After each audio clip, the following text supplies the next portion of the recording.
And there's semis, flattened trailers, cars upside down west of Vilonia on 64, and we're hearing people yelling out. Tornado was located 2 miles northeast of Vilonia. And the debris ball was unmistakable. Hey, we got people trapped right there. The ground started to shake, the lights went out, my ears started popping, and then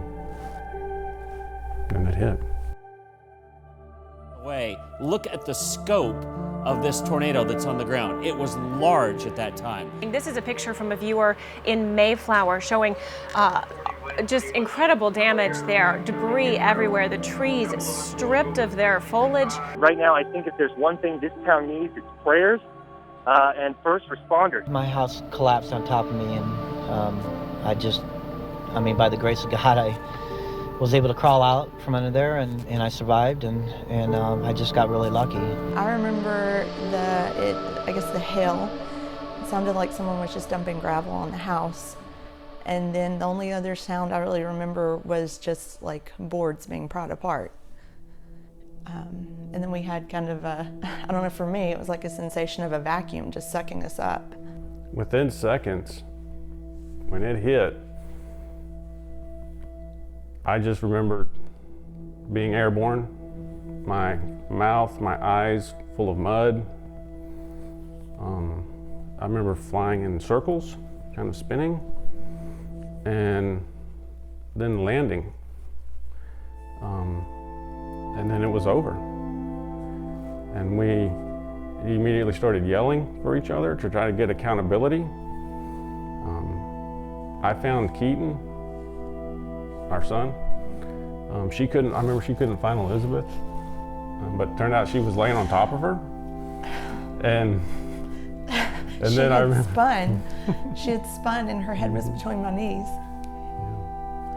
And then I think we kind of shouted for joy that we were alive. We had survived. The smell is one thing I'll never forget. It smelled like fresh cut grass, fresh cut vegetation. There's trees everywhere. Vegetation's been stripped up along the path of the tornado. And a lot of the cars parked nearby were unrecognizable and thrown long distances. It is some of the worst tornado damage I've ever seen, and I've been chasing for over 10 years. You could just see all of Vilonia was pretty much gone. But today, the community has already started to rebuild from the ground up.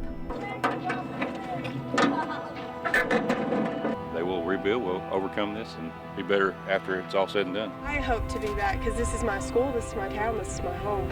So I want to come back. And you're going to do what you can to rebuild? Yes, sir. It was just astounding to see the outpouring of love everybody had. There were so many acts of kindness and so many people came out and helped. The amount of donations that poured in and the amount of people that showed up to clear roads, clear houses, and just do what they could. And a lot of those homes, they did rebuild. Time heals wounds.